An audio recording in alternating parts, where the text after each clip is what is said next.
What's up guys, in this video I'm gonna show you how to complete challenge goals in Skate 4 to unlock map.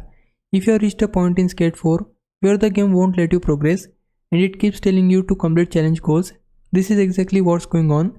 You'll see those two icons on the screen, the player icon and the diamond, showing something like 30 out of 45.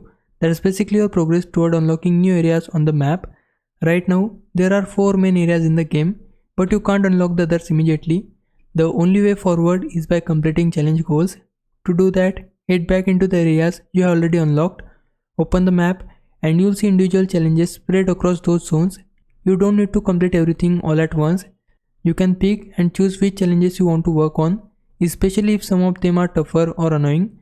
Here's the important part, even if a challenge has multiple objectives, you don't have to finish all of them. Completing just part of a challenge still gives you progress points toward unlocking new areas.